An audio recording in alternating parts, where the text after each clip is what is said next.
Hello दोस्तों, आज हम एक्सप्लेन करने वाले हैं guns and gulab web series के एपिसोड 2 को। एपिसोड 2 की शुरुआत में हमें दिखाया जाता है टीपू अपने दोस्त सुनील के साथ उस बॉडी को एक खाई के पास ले जाता है और सुनील उसे बताता है कि उसके दो भाइयों ने दूसरी लाश के मुंह से पाना भी निकाल दिया था। और फिर सुनील टीपू पर चिल्लाता भी है, जिसके बाद वे दोनों उस बॉडी को खाई में फेंक देते हैं। उधर दूसरी बॉडी को पुलिस ले जाती है। वहीं आत्माराम भी आ जाता है, जो एक जादू दिखाने वाले के पास जाता है और उससे एक लॉकेट लेता है। आत्माराम अपने आदमी से उन मर्डर के बारे में पूछताछ करता है। फिर हमें दिखाया जाता है अर्जुन अपनी एक्स गर्लफ्रेंड यामिनी से मिलने जाता है, जो उसे एक नंबर देती है और उससे मिलने को कहती है। मर्डर करने के बाद टीपू सुनील के साथ मंदिर पर अपने पाप धुलने जाता है, लेकिन पंडित उससे पूछता है तो वह बताता है कि उसने 2 लोगों का मर्डर किया है, तो वह उसे एक लॉकेट देता है उनकी रक्षा के लिए। अगले दिन गांची खुद अर्जुन से मिलने जाता है और वह उसको उसकी मदद करने के बदले कुछ भी लेने का ऑफर देता है, लेकिन वह मना करता है कि वह उतने में ही खुश है। तो गांची समझ जाता है कि अर्जुन रिश्वत नहीं लेगा और वह चला जाता है। अब टीपू गांची से मिलने जाता है और गांची के आदमी को बताता है कि उसने ही 2 लोगों का मर्डर किया था। तो वह कहता है कि वह थोड़ी देर रुके। गांची जब बाहर आता है तो लकड़ी की सीढ़ियां बनाने वाले आदमी से पूछता है कि वह लकड़ी किस चीज की है। तो वह बताता है कि शीशम की है, जो कमजोर है। तो वह उसे गाली देता है और काम करने को कहता है।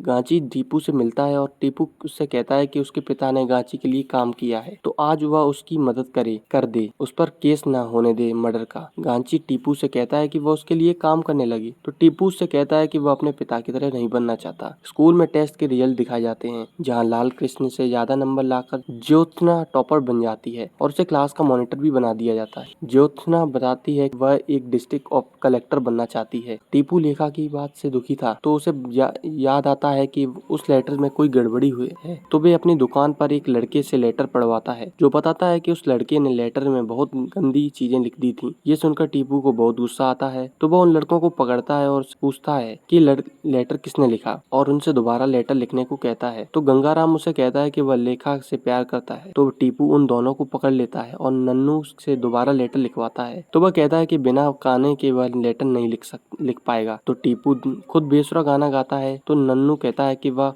उसका टेप रिकॉर्डर मंगवा दे। तो टेप रिकॉर्डर आने के बाद नन्नू लेटर लिखने लगता है। उधर अर्जुन अफीम की खेती देखने जाता है और अपने जूनियर से कहता है कि जब 10-12 टन अफीम पैदा किया जाता है, तो फिर सरकारी डॉक्यूमेंट्स में सिर्फ 3 टन ही क्यों दिखाया जाता है। तो वो बताता है कि माफिया को ज्यादा दाम में बेचते हैं लोग, इसलिए। उधर जब टीपू लेखा को सारी बात बताकर दूसरा लेटर लिख देता है, तो लेखा लेटर को ले तो लेती है, लेकिन वह कहती है कि वह उससे बहुत अलग है। लेखा के सपने बहुत बड़े हैं। फिर लेखा चली जाती है, जिससे टीपू दुखी हो जाता है। अर्जुन जब घर जा रहा होता तो एक आदमी उससे मिलता है और कहता है कि उससे मिलना चाहता है। तो वह उसे भगाता है, लेकिन वह आदमी उससे कहता है कि उसकी फैमिली तो अच्छी है, फिर उसने अपनी गर्लफ्रेंड के साथ ऐसा क्यों किया, जिसकी फोटो उसके घर पहुंच गई है। तो अर्जुन तुरंत गाड़ी में बैठकर अपने घर जाता है, जहाँ उसकी पत्नी फोटोज खोलने ही वाली थी कि तभी अर्जुन उससे फोटो लेकर बाथरूम में चला जाता है। वे फोटो उसकी और उसकी एक्स की थी, तो वह उन्हें जला देता है। शाम को जब गांची अपने बेटे और आदमी से अफीम की डिलीवरी की बात कर रहा होता है, तो अपने बेटे की राय लेता है, तो वह कुछ नहीं कहता। तो गांची उस पर चिल्लाता है कि इतनी बड़ी डील होने जा रही है और उसकी कोई राय ही नहीं है। फिर गांची इतने बड़े माल को इकट्ठा करने के प्लान बताने वाला होता है कि तभी उसे टॉयलेट लगती है। जब वह ऊपर सीढ़ियों से ऊपर टॉयलेट करने जा रहा होता है, तभी लकड़ी टूट जाती है और गांची नीचे गिर जाता है। उसका बेटा उसे हॉस्पिटल ले जाता है। उसी समय टीपू सुनील के साथ एक फिल्म देखने गया था, जो वह पहले ही देख चुका था, लेकिन सुनील की वजह से वह दोबारा देखकर बाहर आ रहे थे। तभी उसे आत्माराम अपने गुंडे से पीछा करता है। सुनील और टीपू भागते हैं, फिर दोनों अलग अलग हो जाते हैं। टीपू एक टंकी के पीछे छिप जाता है, लेकिन सुनील को आत्माराम के गुंडे पकड़ लेते हैं और आत्माराम सुनील को मार देता है, जिसे ऊपर से टीपू देख रहा होता है और रोता हुआ वहाँ से भाग जाता है।